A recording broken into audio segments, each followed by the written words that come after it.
mai de cette année, ngai moko 20 ans en arrière, nazotala il y a 20 ans en arrière arrêté de travailler. Fin avril 1966. Fin avril 1966 et le 10 avril, le 8 et le 9 na 10 avril nazaki aux États-Unis et j'ai regardé, j'ai vu comment est-ce que Frère Branham a été enseveli. natalaki ndenge ndeko Branham Avril bakundaki ye avril 1966 un jour que je ne peux pas oublier. mokolo nga nakobosana te. Dimanche le 10 avril, ezaki dimanche le 10 avril j'étais là-bas dans l'église nazaki wana na église et tout était très triste. nyonso ezalaki ya mawa, Rien qui ressemblait à la résurrection. eloko moko ezalaki te tel c'est lisuku eza La joie, mais quand je suis revenu dans la chambre d'hôtel, na chambre ya motel nazalaki dans un hôtel, mais dans le dans motel. La chambre du motel, chambre ya motel ça a commencé à parler de mon cœur. diske moko ekomi koloba na motema na nga Ton temps est venu pour distribuer la nourriture. ngongano ebeti mpona kokabola bilei. Et donc la parole audible du Seigneur du 2 avril 1972 liloba na nkolo venu dans ma mémoire. ya 2 avril oyo alobela ngai eyeli ngai na makanisi Il m'a été dit le 3 décembre. na oyo bayebisi ngai le 3 décembre. Le 3 décembre. Et subitement ainsi, maintenant, tout cela était à portée de main. Et vous savez, chaque commencement est difficile. Poasa nyonso to wana eyelaki ngai na motu. C'est de rendre ma démission. eloko nini nasalaki nakende kosalaka démission. Ça devait commencer. nayebaki ndenge nini ekobanda te ndenge nini mpe tokokoba te na ngolu na nzambe tokopesa litatoli na lolenge ekokani te. nzambe azalaka na biso, liloba na ye ememami tikeno na ekeke ya mokili.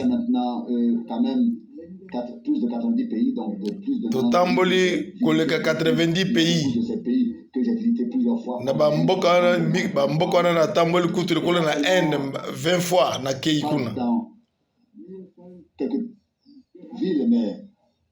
na bavile te. natamboli bapays ebele nyonso wana mpona milimo ya bato ya mutuya baza koyoka liloba yango yango nde nakotala na nsima nalobi ezalaki na mutuya ekozala mpenza moisson ya kitoko.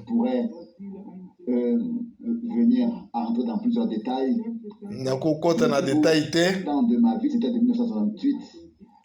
kasi ngonga ya kitoko ezali na 1968 banda wana nde tozi baémission na baradio bamibembo matei baémission na radio kutu na avion natamboli na vunga biblia na zwi verse na prépare matei makambo ya kitoko mpenza. kokita na avion koteya mpe kozonga lisusu dans plusieurs langues même, de porter la parole du Seigneur et si possible dans plusieurs langues, la prêcher dans beaucoup de pays. Ba langue ebele eteyami mpe na mboka ebele. Toutes choses sont possibles. Nyonso eza pete na oyo andimeli yango. De ce que frère Branham a écouté alors entendu alors que de son vivant na lobi na kanisi oyo ndeko Branham ayokaki ntango azalaki na bomoi akendeki na paradis akuti bato balati bilamba pembe banso. soki yo okendaka te mbele biso tokomi awa te. Paul akomi na Romain 10 bato bakoyoka bango ndenge nini soki moto azoteya te ndenge nini nakoko te soki atindami na nzambe te. toza na maloba kitoko na makomi oyo atindami na nzambe aza koteya liloba na nzambe. tolingi eloko mosusu te kaka liloba na nzambe kali lobo ya motuya ya nzambe yango nde tolingi komema mpe kote yango na lolenge ya bosembo nyonso mposa toza nango bato ebele bamemama nepa na nkolo bazwa ngolu na nzambe bazwa bomoi na seko mpe na biso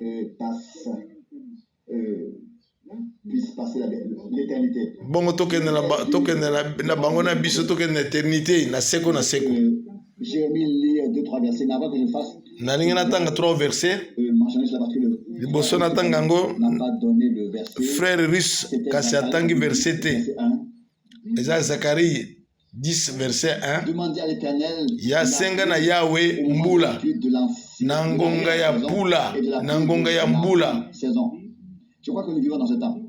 Na banze tozobike na tango wana. Encore une fois, veut tout fertiliser. O Nzambe alingi alona milona na ye. Déchargeons de nos fardeaux que nous.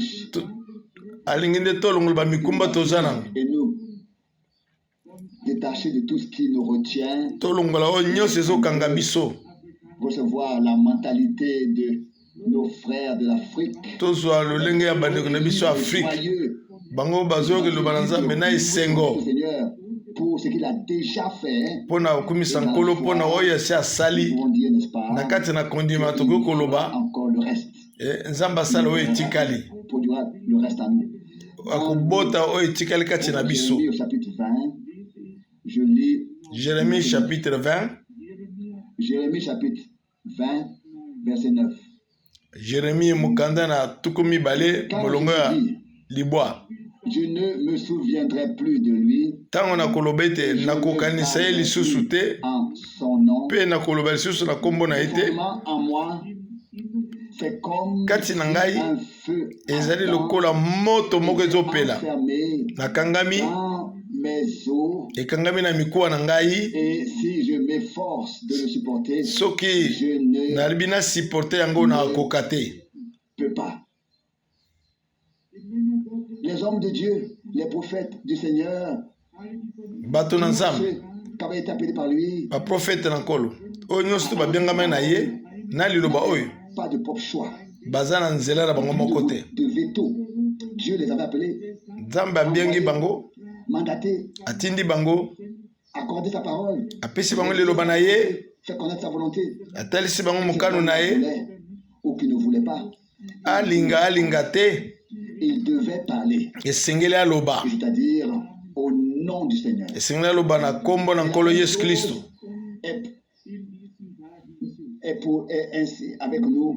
Likambo moko wana eza mpe mpo na biso elongo na mikolo oyo.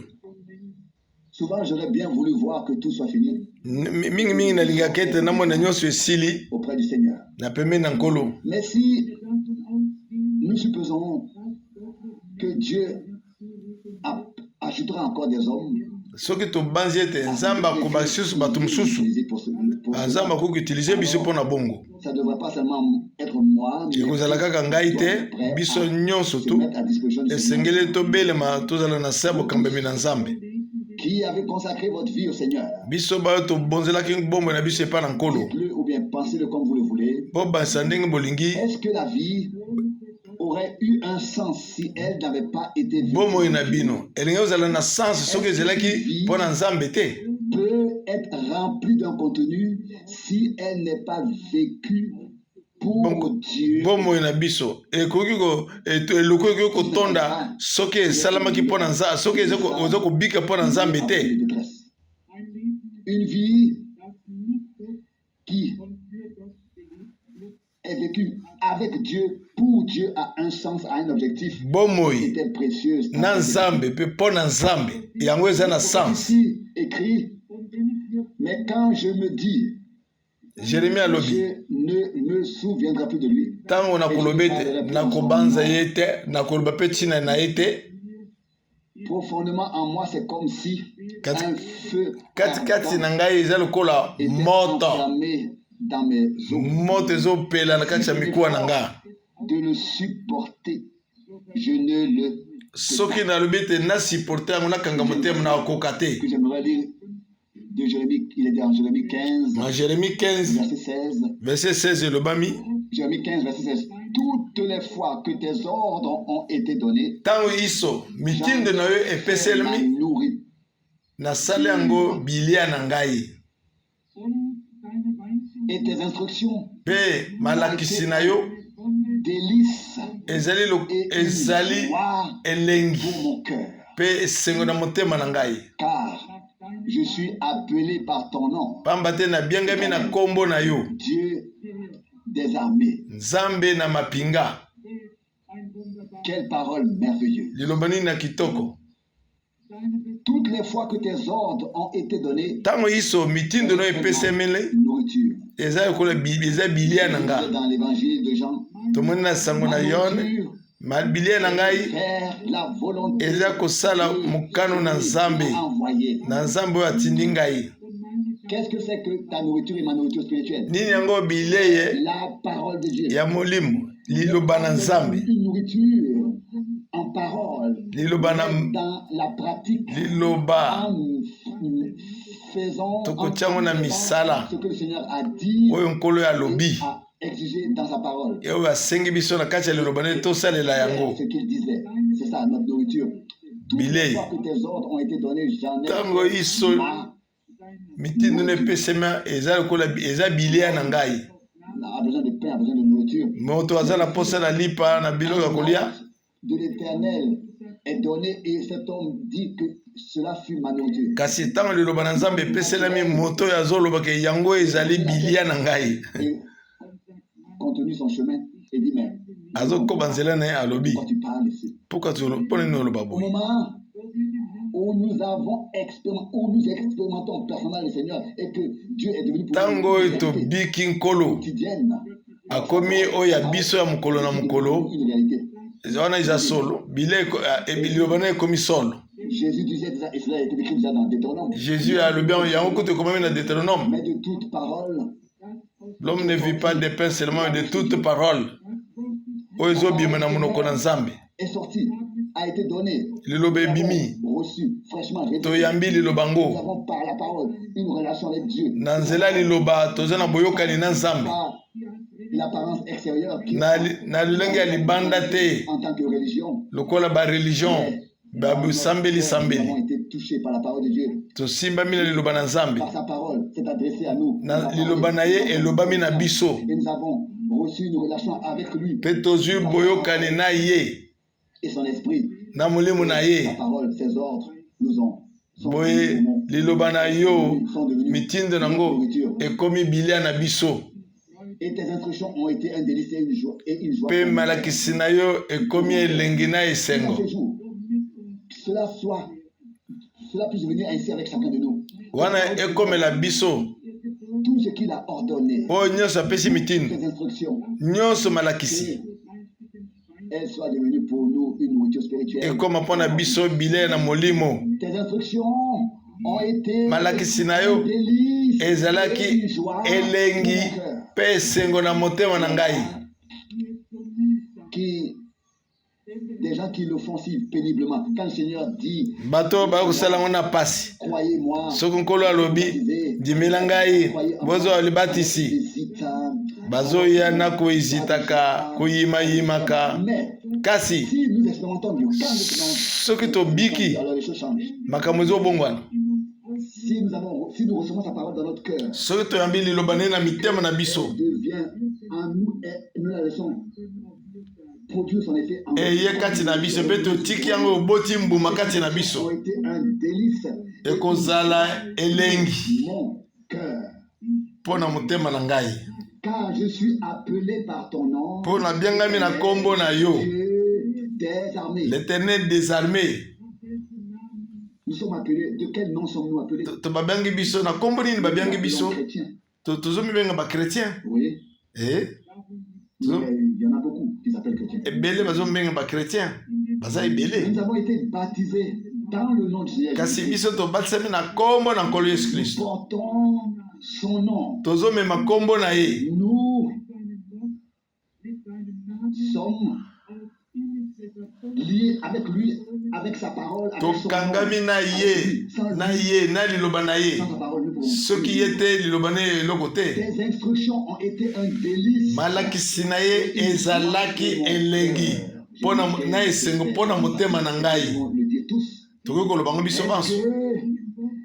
Les instructions données dans la parole de Dieu sont pour nous un délice et une joie pour notre cœur.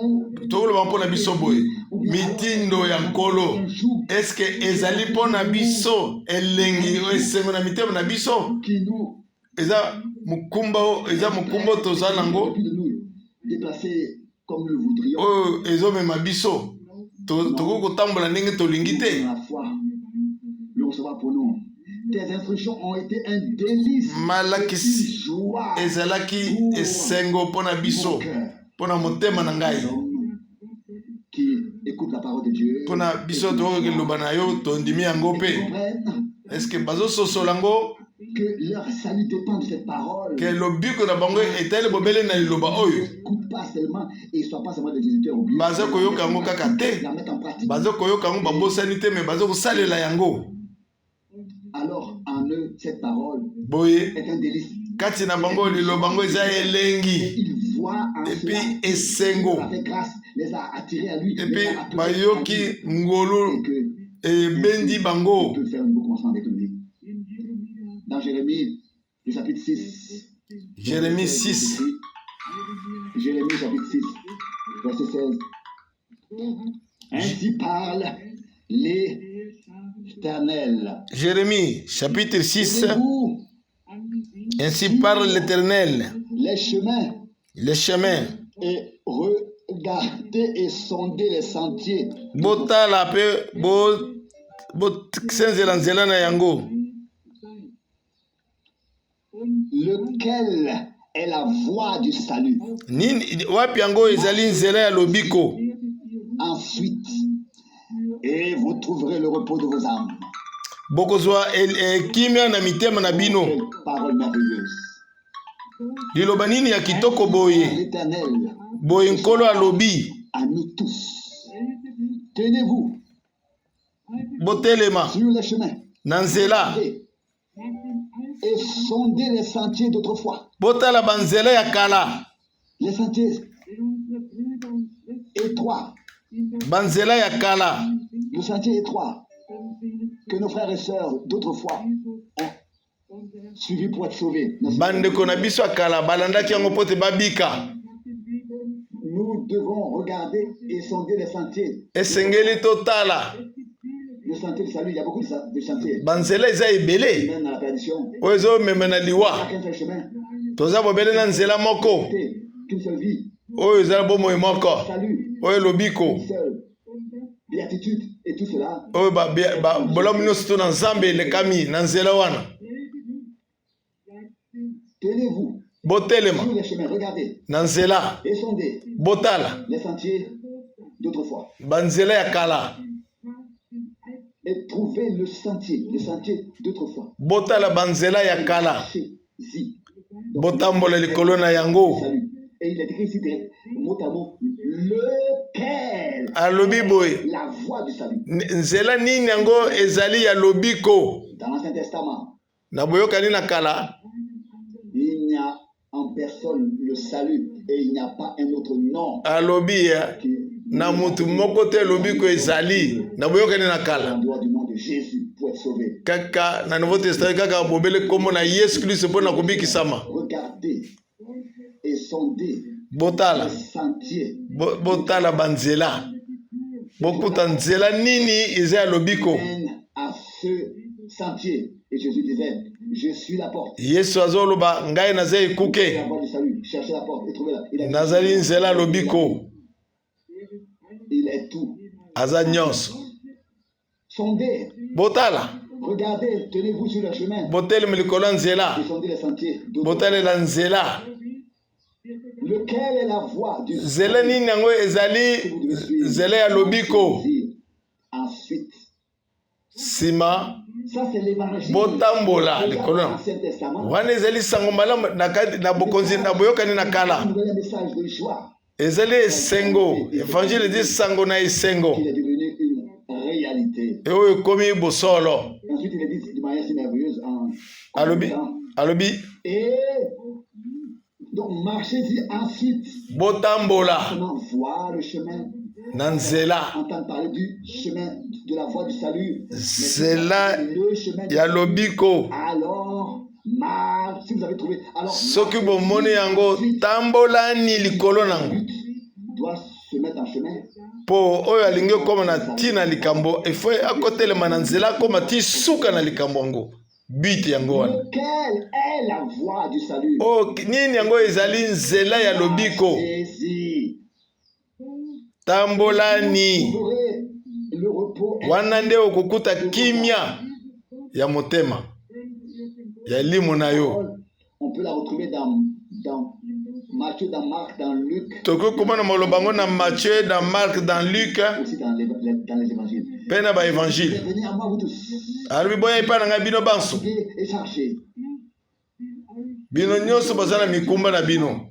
Je vous donnerai. Nakopesa bino pour vos âmes. Kimia pona milimu na bino, elimu na bino. Mon fardeau est facile ou bien doux. Oui. Ici, il nous est déjà dit dans la parole prophétique. Mukumba na ngai eza pete. Na sina biso na loba na lisakoli. Marchez-y ensuite.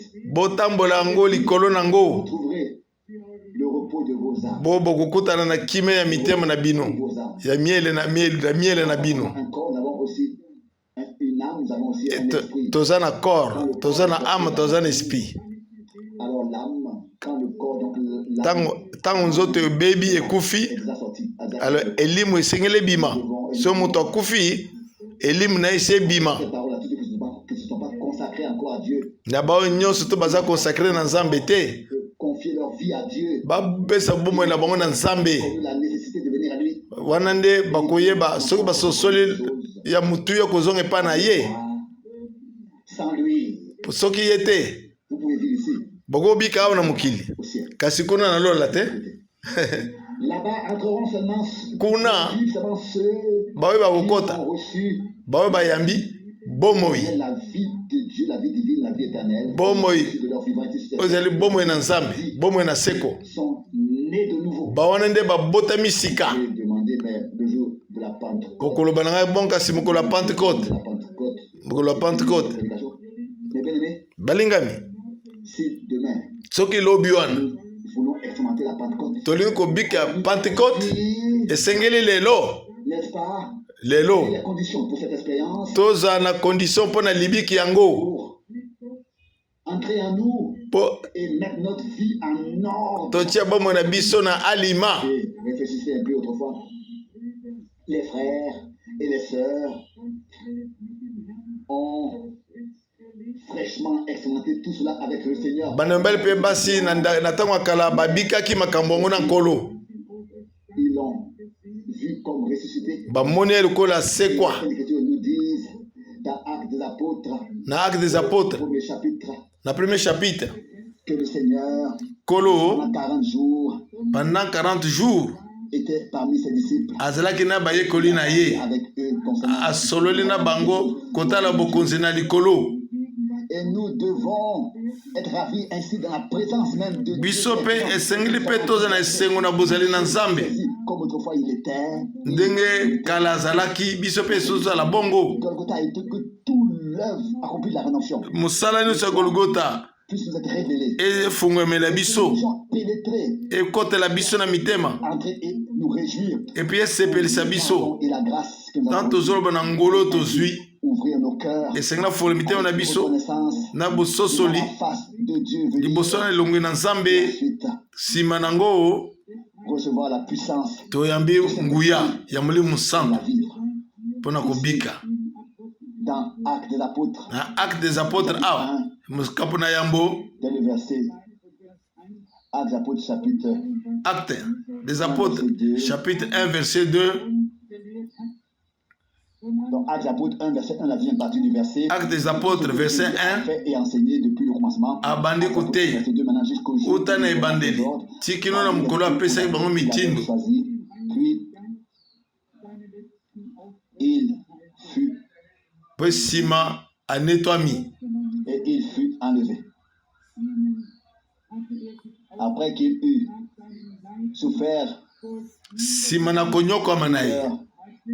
Apparu vivant. Amonisami na bomoi. En donna plusieurs preuves. Apese bango bandakisa ebele. 40 jours. Pendant 40 jours. Et parlant des choses qui concernent azolobela bango makambo ezotala bokonzi na Nzambe avec eux. Na bango. Ces hommes témoignage ya solo. Dit la vérité. Bato balobi solo. Il n'avait pas nécessaire de raconter d'écrire des histoires. Bako betela biso masolo apunda te. De ses souffrances. Ba pasi nyonso wana ba beteka masolo bongo bongo te. Témoin de sa résurrection. Batatole pe na liseko na ye. Bazaki banzenene ki aliseko na ye. Avec eux, il s'est entretenu sur les choses. Na bango bazaku solo makambo itali bokonzi na Nzambe. Derniers ordres et il les a envoyés et il leur a dit. Puis apesa on mitinda suka. Alobi na bango oya koyoka bino ayoki ngai. Oya koyamba bino ayambi ngai. C'était un mandat divin. Ezalaki mbela na bule. Pour porter la parole de Dieu. Pona komema liloba na Nzambe. Présenter cette offre de grâce de Dieu. Kopesa lipesi oyo ngolo na Nzambe. Bakondima ote bakubo yango. Il y en a qui croient. Bato mosusu baza ndima. Bamusu bazo ndima te. Rejette l'appel du Seigneur. Bamusu bazo bakisa mbela na nkolo. Nous invitons aujourd'hui. Tozo benga lelo. De notre cœur que tous. Bato nyonso. Acceptent et reçoivent. Bandima. Pe bayamba. Tous ceux qui n'ont pas encore fait. Baonan basala ngote. Bandima bayamba ngolo na Nzambe. Mais elle rend témoignage de ce qui s'est réellement passé. A vaincu la mort. Yesu alongi liwa. Vaincu l'enfer et le troisième jour. Alongi liwa na lifelo. Mukolo misato asekwi. Nos frères et nos sœurs au commencement. Na ibandeli banobal pe basi. Mesure. Ça les a enthousiasmés, ça les a. Jean fut rencontré par le Seigneur dans l'île de Jean peut accompagner dans Colonna, île de Patmos. Il a dit voici j'étais. Albina Yohane, Talani Ngayo na kufa, na zana bomoi, na simbi fongolo na liwa, na yali felo. Nous, comment est-ce que nos frères et sœurs? Boni banembel pe basi.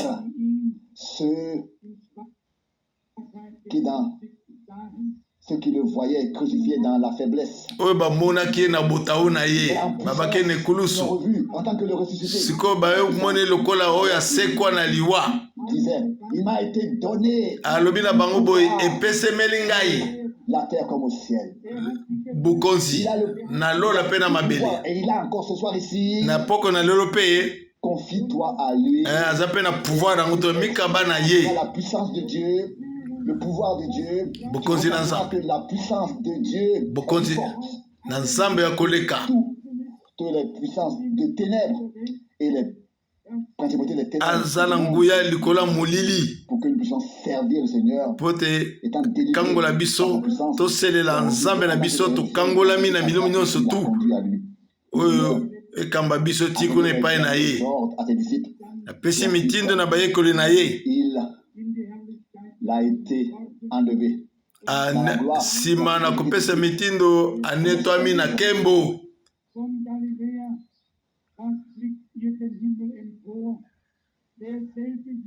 Homme de Galilée, pourquoi vous tenez-vous debout en regardant? Bato na Galilei.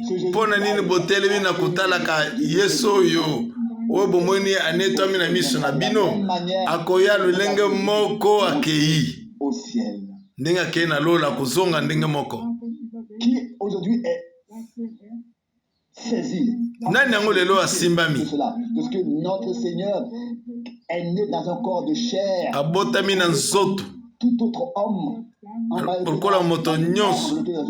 Mais ensuite bazingi na mapagne sima matilola. Akobongisela biso esika. Dans l'évangile de Jean, na sango na Yohani, na chapitre 14, quand je serai allé, tango na kokende, je vous aurai préparé, na kobongisela bino esika, je reviendrai, na kozongela bino, vous prendre, pona kozwa bino, pour que vous soyez pote bino bozala bipai nga na kozala. Amen.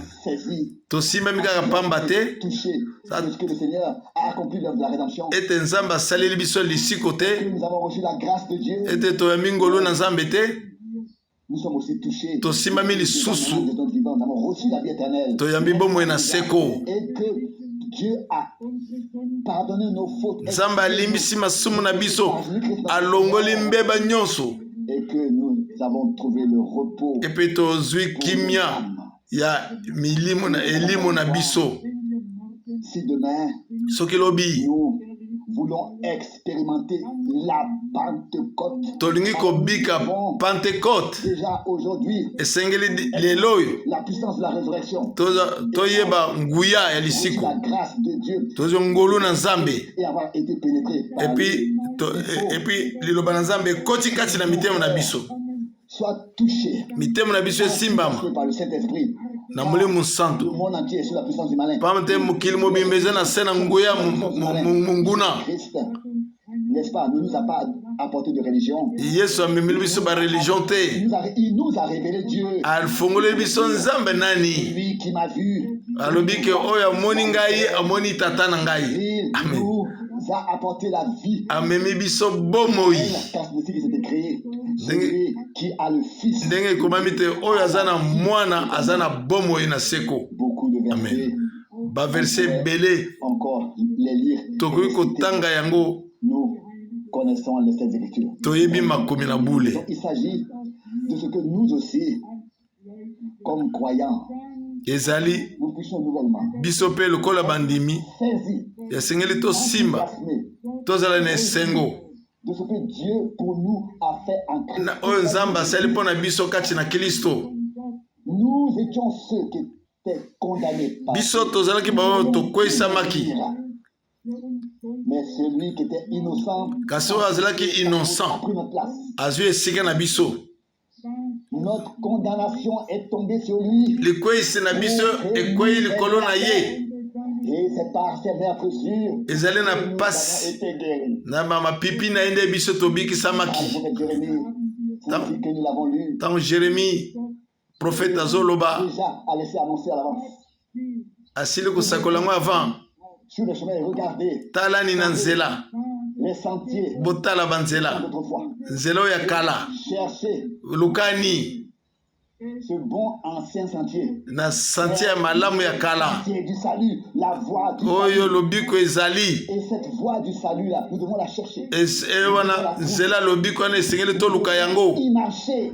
Totenge esengeli totambola likolo na nzela wana. Suivre ce chemin. Totambola likolo na nzela wana. Dans ce verset, na molongo wana elobami n'est-ce pas très particulièrement importante. Kasi eza penza mutu ya te. Ensuite, lequel est la voie du salut. Marchez-y ensuite. C'est ainsi que vous trouverez le repos pour vos âmes. Yango wana ezali nzela. Esengeli tobotambola na yango pamba te na yango nde bokozwa kimia ya milimo na ya bino ya mitema na ya elimo na bino. Mourut sur la croix à Golgotha. Il a pas croisé ses bras. Na Golgotha, kolo na biso akangaki maboko te. Atiaki maboko ne na tolo na ite. Atandi maboko afungoli yango. Il voulait, ou bien alors par cela, il devait être montré que le Seigneur nous dit. Alingaki atelisa biso ke venez à moi vous tous qui êtes fatigués et chargés. Bino baoyo nyonso tu. Boya epai na ngai na kopesa bino kimia. Maboko na ye. Eza lelo pe ya kotandama. Ezolakisa lobiko eza wana. Lobiko ezali na Golgotha. Na mitema na bino mobimba bondima yango.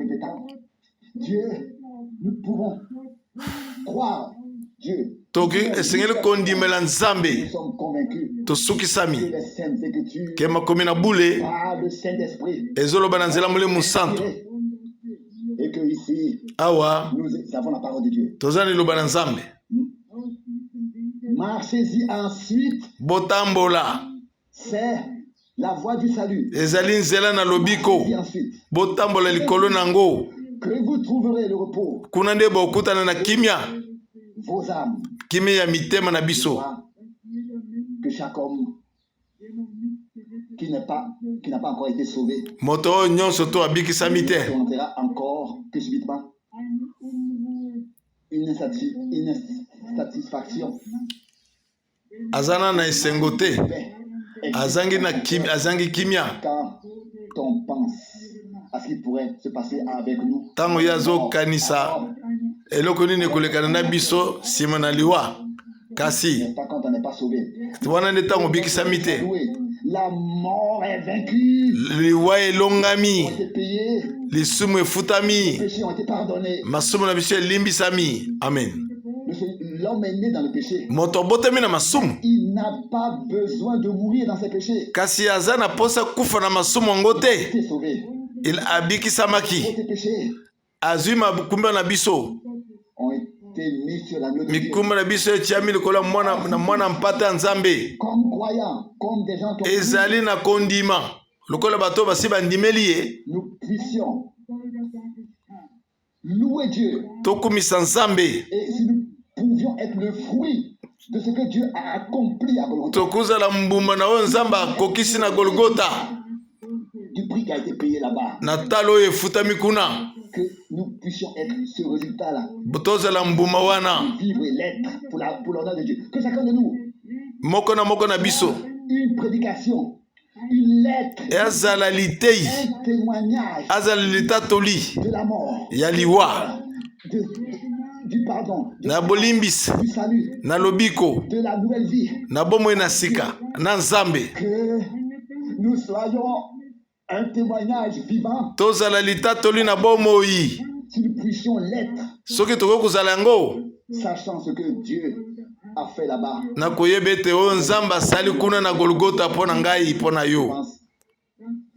Que Dieu va nous apporter dans cette condition qu'à la fin il y aura une église qui se tiendra là. Donc nzamba kume biso na mutindo bongo na koyebe te na suka ekleze na nzambe ekosala oyo nzamba sengi. Elles ont trouvé leur accomplissement. Ekokota bilakatu ekokisama na kati na ekleze ya mwasi na libala. Leur accomplissement. Ekokuta na ekokokisama. Non, ne pouvez pas le retenir. Liwa ekokanga bango te. Dans le psaume. Na psaume. Je ne permettrai pas. Na kopesa nzela te. Bien-aimé, que mon sein. Ke molingami na ngai nzoto na ebeba. Reste en enfer. Etikala na lifelo. Le Satan. Qui n'est-ce pas, gouverne, règne en enfer, est aussi parmi les hommes. Si au moins il était tellement en enfer, nous n'aurions pas tous ces problèmes sur terre. Ce qui a été fait, mais tout ça pas problème dans mon kilo, il est à l'œuvre là-bas, dans l'air et influence. Là, azakuna kaka kuyenga yenga. Jésus-Christ, notre Seigneur. Jésus-Christ nkolo na biso. Croyez-moi. Bondi melangai. En cela aussi. Na wana pe. De Dieu s'accomplira. Liloba na nzambe pe kokisama. Tous ces adversaires. Bangune ne nyonso.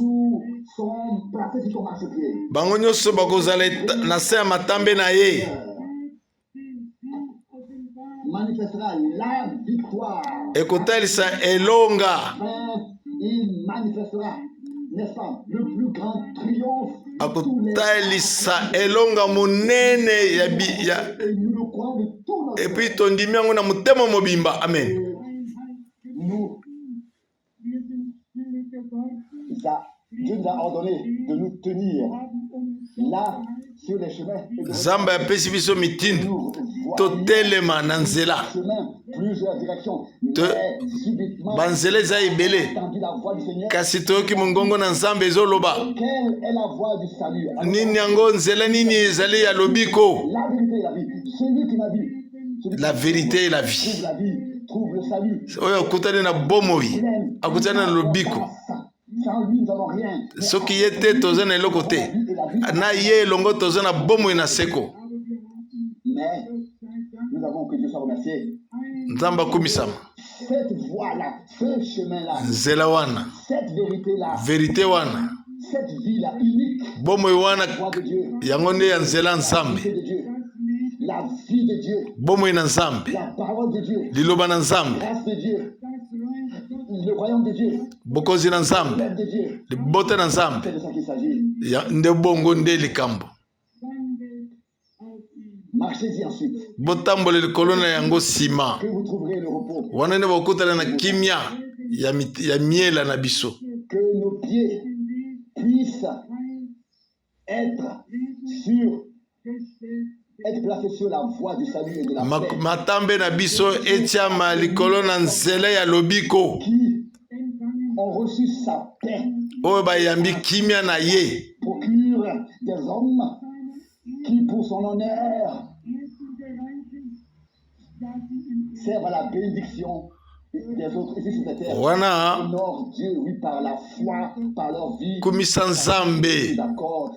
pona kondima na yo na nzela wana nde bamususu bakuhonore nzambe. Ainsi que vous trouverez le repos. Bongo bokutana na kimia. Que Dieu puisse nous accorder Tikate nzambe apesa biso kimia. toute intelligence humaine. Oyo eleki mayele na bambu ya bomutu. Par sa grâce. Na ngolu na nzambe. Qui dit, quand la paix avec Dieu, Loyembo ezoleba tango kimia na nzambe ezoya. mon cœur et mon âme louent. Motema na ngai na elimu na ngai ezokumisa. Est-ce que Kolo. nous voulons ce soir Bande kotono kumisa ye na poko na lelo. commune demander au Seigneur Senga nkolo qu'il puisse nouvellement accorder sa paix, apesa biso kimia. son pardon, Apese biso kimia. Ngolu na ye. Bolimbisi na ye. nous puissions recevoir Toyamba. grâce sur grâce, Tozwa ngolu likolo wa ngolu. comme un fleuve, c'est ainsi que ce cantique, Lokola ebale. Esaïe l'a annoncé, Ndenge nzembo ndenge lwembo nezoloba. la vie en abondance. Ndenge ezya lobi toyamba bomo eboye bina bobomo na bofuluki. Acceptons cela ce soir et que Tondima yango na poko na lelo. nous accorder sa grâce, Apesi biso ngolu na ye. d'aider à nouvellement l'expérimenter. Tosala lisusu libiki mususu ya sika. C'est le psaume 300, le cantique 300. Si nous Le cantique 300 soki toko koyemba yango. puissions alors le chanter avec un cœur certain. Toyoka penza na mitema penza esukisami ya solo na kimia. Dieu pénètre mon âme. Nous aussi, Kolo akota mitema na biso. nous avons parfois des ombres. Biso pe lokolo mandimi. Mwa makambo wa nyamu nyamu ezali. Et nous aussi, nous devions parfois nouvellement revenir au Seigneur. Biso pe sengele koya lisusu pa na nkolo. Pa ayese mitema na biso sika. Et ce salut que Dieu nous a accordé, Lobiko nzamba akopesa biso nouvellement, ya sika. nouvellement, l'expérimenter. Tobika yango. C'est ce que la Bible nous enseigne. La Bible nous enseigne. Oyo Bible ezolakisa biso. Ici est le jour du salut. Lelo eza mokolo ya lobiko. Et ici, il est écrit, lequel est la voie du salut. Ayo ekomami Voici nini yango ezali nzela ya lobiko. sentier d'autrefois, Banzelo ya kala. lequel nos frères et nos sœurs, Nzela nini yango o bande mibali na basi batambolaki. le chemin de Dieu, Nzela na nzambe.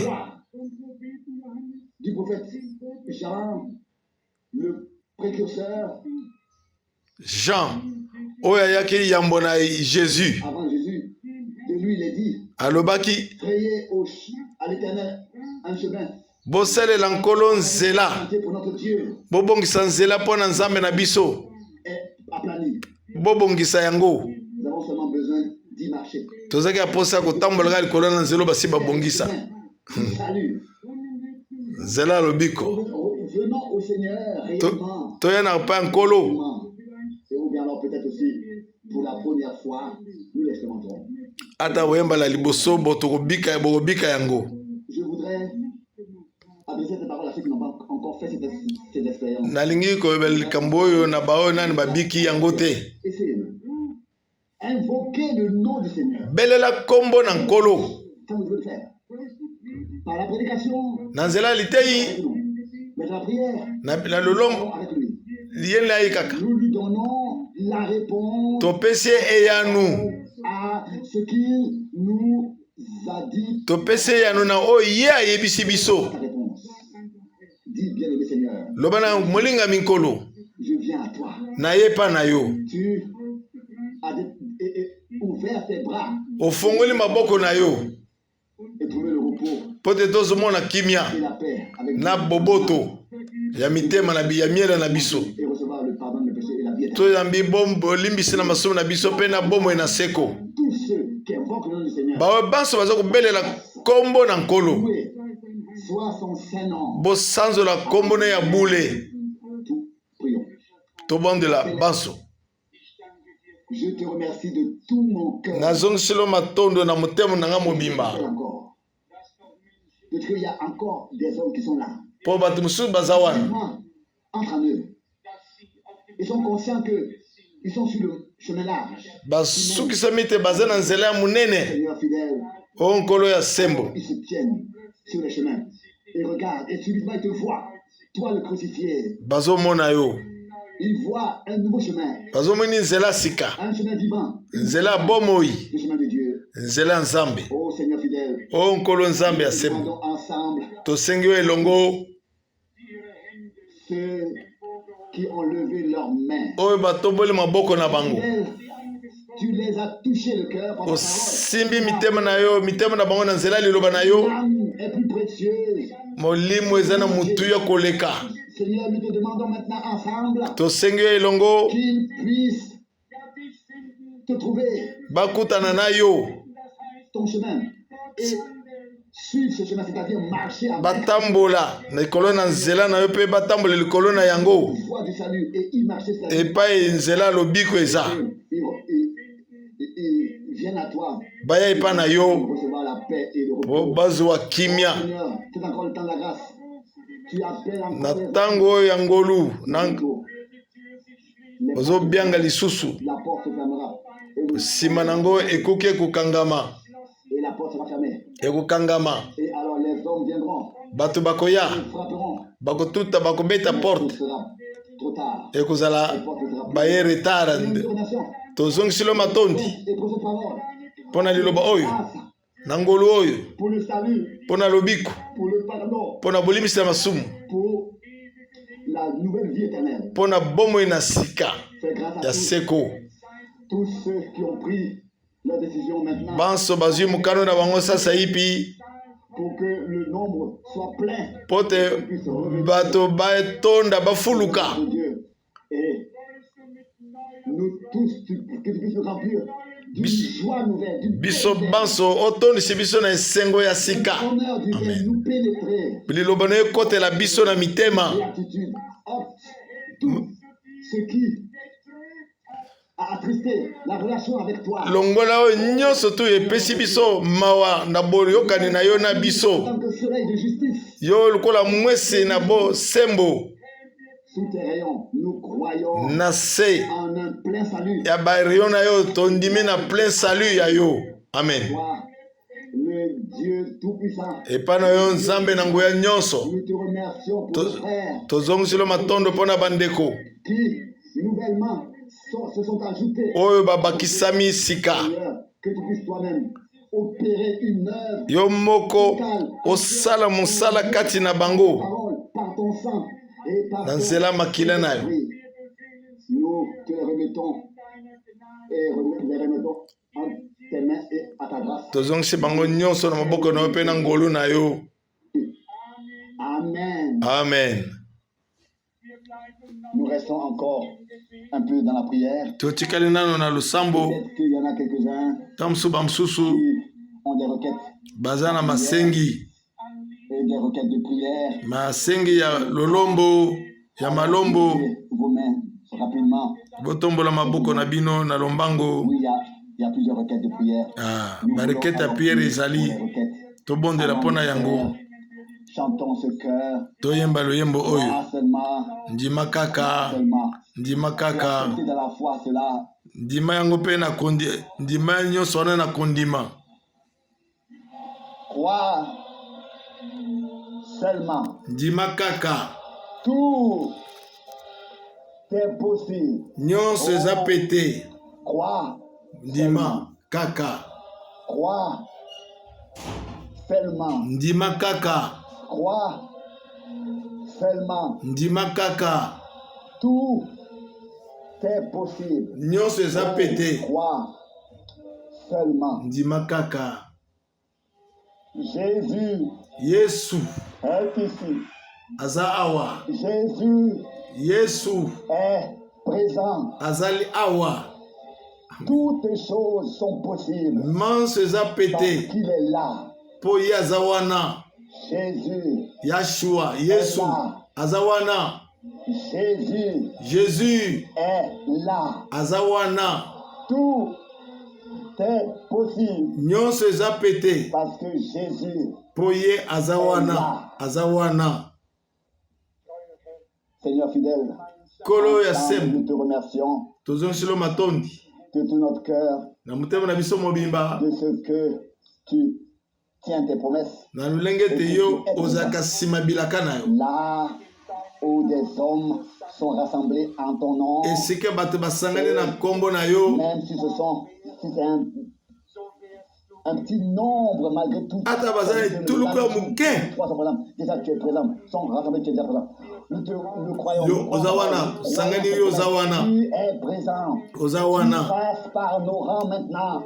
Tu sauves, tu guéris, Ozo bikisa. tu délivres, Ozo kangola. tu bénis. Ozo bambola. Oh Seigneur Dieu fidèle, tu as vu les mains levées. Omoni maboko etombami. Tu connais les difficultés. Oyebi ba mikaka tonu ezakati na bana na yo. Nous te demandons ensemble Tosengi yo elongo. que tu puisses confirmer ta parole. Otatola liloba na yo. Glorifier ton nom. Ovivifie biso opese biso bomoi. Et les supplications Oyoka kolela na biso. et de nos sœurs, Sunga biso. accorde-leur Pesa biso ce yango. don. Likambo Ils yango. ont prié. Tobondeli. Que cela leur soit accordé, Wana epesemela bango. car c'est préparé déjà pour eux. Bon bato so bongisi yango kala. C'est accompli. Tikate ekokisama. Seigneur Dieu, Kolo Nzambe. nous l'acceptons, nous le recevons maintenant dans la foi. Tondimi Nous yango. remercions Tondimi yango na kati na kondima. Siasa dans yipi. le saint nom Na kombo ya de bule. Jésus-Christ. Ya Yesu Kristo. Alléluia. Haleluya. Alléluia. Haleluya. Amen. Amen.